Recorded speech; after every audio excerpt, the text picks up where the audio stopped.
Hey YouTubers, Glynda here. Just want to make a quick video. I think there's a real intense wave of attacks going on right now. I noticed it in my own life, and I was really having to fight this. And then I talked to friends, it's happening to them. And I put a post on the Wings of Prophecy Facebook page, and a lot of people responded it's also happening to them. The last several months, I've had numerous attacks of people just verbally assaulting me or assaulting my character, saying rude things, making accusations that were untrue, all that sort of thing. I have had 2 family members and 1 other person just turn and walk out of my life and just say, "Oh, I'm done with you, I'm done." And these were people I loved and helped.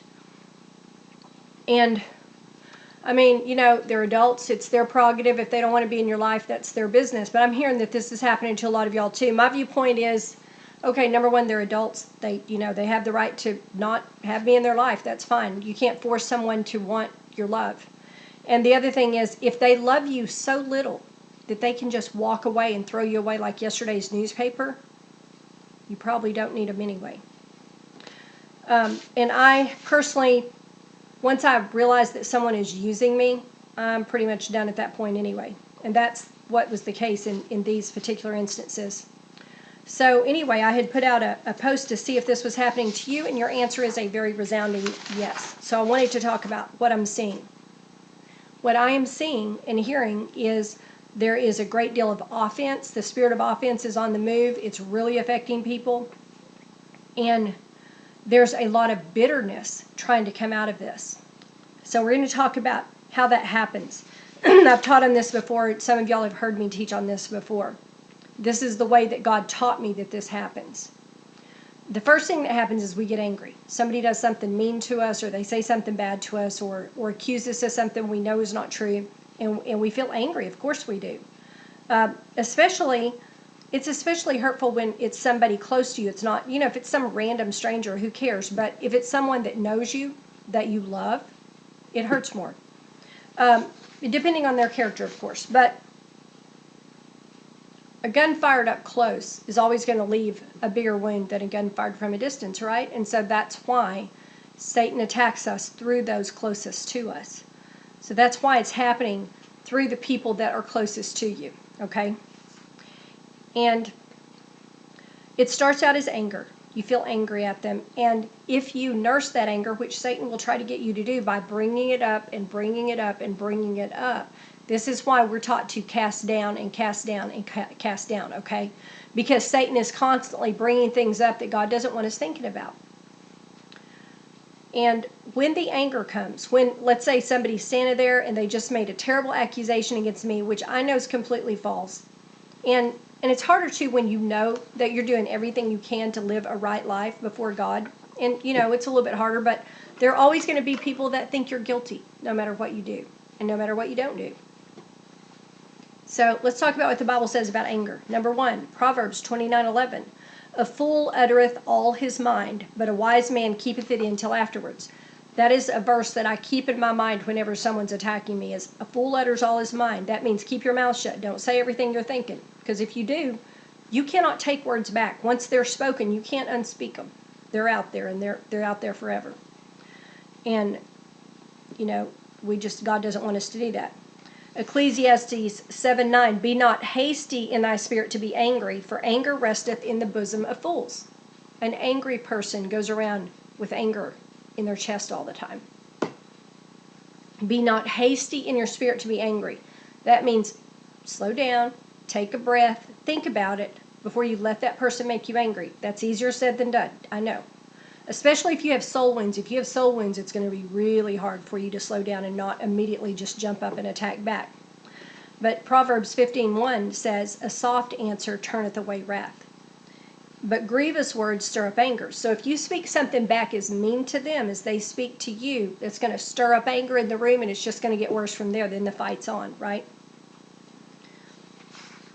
It is very important to remember, and it's really good if you can memorize at least one scripture about anger if this is happening to you, because you can just remind yourself, okay, only a fool utters all his mind, so I just need to be quiet. I can think about this. I don't have to answer it. You don't have to answer. Jesus didn't answer, and people said terrible things to him, and he was doing everything right. Okay, sowing discord. What we are seeing is these people are sowing discord. Satan has entered into their heart and turned them against us, and they're being ugly to us because he's using them like weapons, okay? That's another reason that you want to try not to answer back, because when Satan's not in their heart anymore, because you're going to be praying for them, when Satan's no longer in their heart, you don't want those bad words between you when everything else clears up. You might want to have a relationship with that person again. You might not. You know, maybe they've treated you terrible and they've hurt you and they just use you all the time, and maybe you don't want a relationship with them. But if you do, you want to be sure either way that your side of the street is clean. Okay. Sowing discord, sowing trouble, being a troublemaker is something God absolutely detests. It's one of the abominations in Proverbs. These 6 things doth the Lord hate, yea, 7 are an abomination unto him. A proud look. It's always pride that's in fights. It's pridefulness that makes us want to answer back. A proud look, a lying tongue, and hands that shed innocent blood, and a heart that deviseth wicked imaginations. That's people who are imagining you're doing things you're not doing. And I read your posts, so I see that you're getting accused too, and my heart goes out to you, because I'm with y'all on that, okay? A heart that devises wicked imaginations, feet that be swift in running to mischief, a false witness that speaks lies, and he that soweth discord, which is contention, among brethren. Discord is contention or division. It's a person who breaks up relationships, that sort of thing. Now, Romans chapter 16 and 17 and 18. Now I beseech ye, brethren, mark them which cause divisions and offenses contrary to the doctrine which ye have learned, and avoid them. Some of you are getting attacked because of what you believe. That's just part of being a Christian, and that's gonna get worse as we go on. For they that are such serve not our Lord Jesus Christ, but their own belly, and by good words and fair speeches deceive the hearts of the simple. People that go around sowing discord are often very charismatic, charming people. Sometimes they're pretty to look at. They make friends real easily, but they're not friends. They're not a real friend. And the Bible has a lot to say about them. Matthew 5:9, blessed are the peacemakers, for they shall be called the children of God. We want to broker peace, not division. We want to be the people to try to keep the peace. At least on our side of the street, we need to keep peace. And we need to try to withdraw from the conflict. If somebody walks away from us, we need to just let them go and not say ugly things to them. Just let it go. But I say unto you, love your enemies, bless them that curse you, do good to them that hate you, and pray for them which despitefully use you and persecute you. Matthew 5:44. We need to pray for them, y'all. That when they're acting like that, they need prayer. They do, because Satan's entered into their heart, and they are sowing seed. Everything they are doing to us is going to come back on them. And it's going to come back through someone they care about, just like we cared about them. You remember what Galatians 6:1 says? Brethren, if a man be overtaken in a fault, ye which are spiritual, restore such an one in the spirit of meekness, considering thyself, lest thou also be tempted. Bear ye one another's burdens, and so fulfill the law of Christ. We want to be gentle, and we want to not be prideful in this. Try to not be angry. It's real hard. At first, you're going to be. I know I was hurt and I was angry when these happened over the last however many months it's been. I've been very angry, and I realized the other day that I was having to fight the spirit of bitterness, and I don't usually have to fight bitterness. It's been a long time since the last time I think that I had to fight bitterness was when I almost became homeless in 2010. So it's been 6 years. And I said, Lord, what is going on? What is going on? Why am I having to fight this bitterness from setting in? And he showed me. Satan had kept bringing it up in my mind, and I wasn't casting it down because I've been real busy working on the website and doing all this stuff. And I mean, I'm working from the time I get up until I can't stay awake any longer every night, except for one night a week. And when you get busy, it's harder to remember, cast it down, don't receive that, don't receive it, don't think about it, don't think about what they said, don't think about what you should have said back, because that's the other thing he tries to get you to think about. Woe unto the world because of offenses, for it must needs be that offenses come, but woe to that man by whom the offense cometh. Woe in the Bible basically means you're as good as dead. So that's not a good thing. So the people who are bringing the offense or causing the offense, that's a very bad thing. So we're supposed to try very hard not to offend people. And if we know they're offended, to try to settle that so they won't be offended. Now, sometimes you can't. I have seen cases in my life where I absolutely could not get forgiveness from the person no matter what I did, got down on my knees and begged or what, did not matter. That's going to happen sometimes. If you do your part and you ask honestly and genuinely, then, and keep praying for that person, that's your part. If they don't forgive you, then that's on them, but you have to try. The reason the Lord showed me, because I asked him about this a lot of times, and he showed me that if a person is offended and they stay offended, they get into unforgiveness. And if they die with that unforgiveness, then they're not forgiven. So we are responsible to try to help them with that, okay? Proverbs 19:11, the discretion of a man deferreth his anger, and it is his glory to pass over a transgression. It is a glorious thing if we can overlook when somebody does something wrong against us. And we should do that as long as we can. And I know y'all do try. And I've been trying too. And I usually can do that with no problem. The ones I have the problem with are the ones who keep doing it and keep doing it and keep doing it. And they just won't stop. And they keep trying to hurt you and they keep trying to hurt you and they keep trying to hurt you. And I've got a case like that going on now. And it's hard. It's real hard. But you have to remember that it's not that person that is attacking you. It is the enemy that is attacking you. And that person is a weak link. And he can always get through a weak link. And he will always attack you through the weakest link around you. So that's what's happening there. Remember Jesus. In 1 Peter chapter 2, it talks about this. Who, when he was reviled not again. He didn't answer them. And they said terrible things to Jesus and spit in his face and mocked him and everything else. When he suffered, he threatened not. He didn't threaten to hurt them back, and he could have hurt them. But committed himself to him that judgeth righteously. In other words, he committed his case to God. Lord, you are my defender. You are my defender.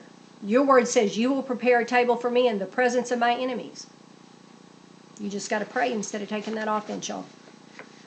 For where envying and strife is, there is confusion in every evil work. James 3:16. If you let the fight get started, strife will come into your life, and it is very hard to get rid of strife once it sets up. It's like a fire burning out of control. And you'll keep getting angry, and that person keeps getting angry, and then other people hear the story, and then they're getting angry too, and it just won't die down. It's really hard to get it to die down. The end result is bitterness. The root of bitterness is going to set up in your soul, your mind, your will, and your emotions, and it's going to take over your thoughts, and it's going to be in your emotions all the time. It's going to practically run your life from up there. And then unforgiveness. And we can't afford unforgiveness, because if we get into unforgiveness, we're not forgiven. And that's very serious.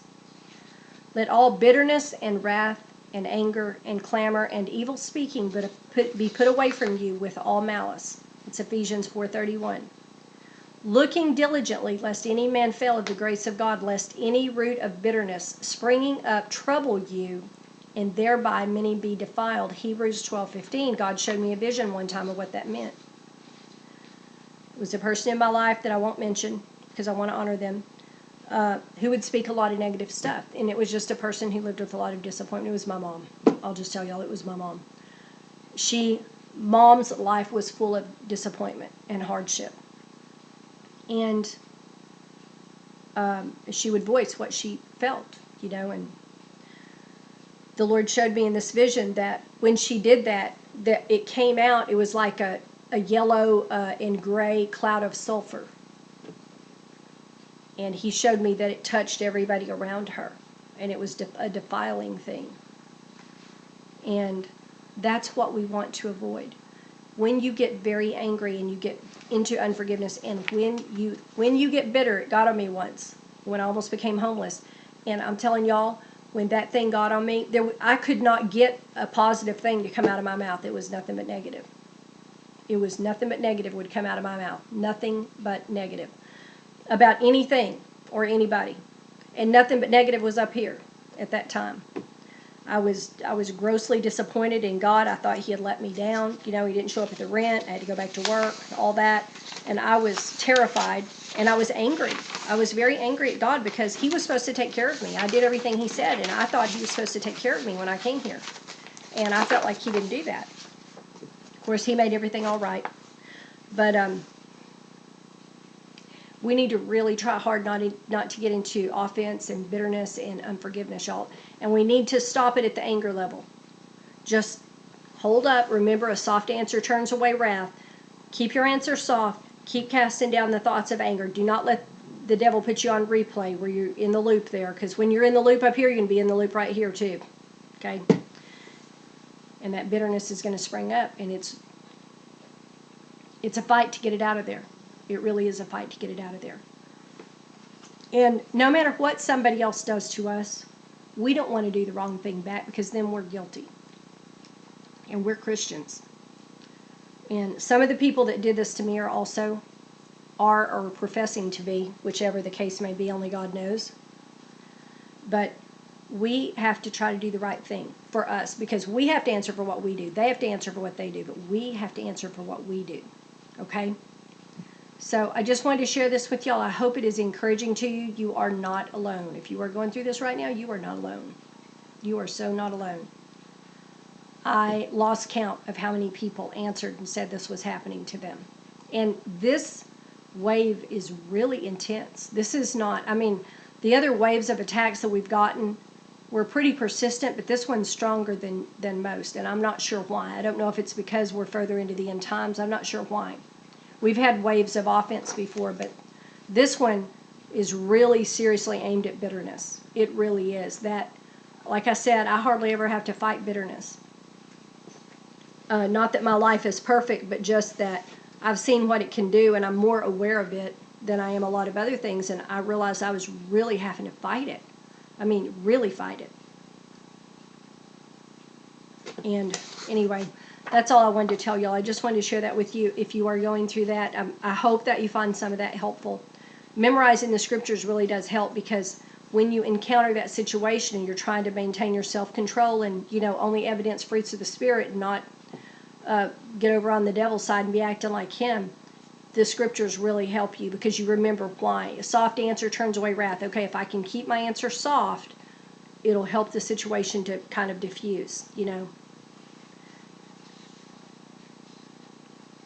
And if you know, not to, if you know that anger rests in the bosoms of fools, I don't want to be a fool. I'm sure you don't want to either. You know, things like that, it just helps you. I'm a person who learns something better if I know the reason why I need to do something a certain way. So anyway, hopefully that will help you. Got some new stuff coming out for y'all this week, but I won't tell you about that yet. As soon as it's ready, I will tell you then. I hope that y'all have a great week. Thanks for watching. God bless you.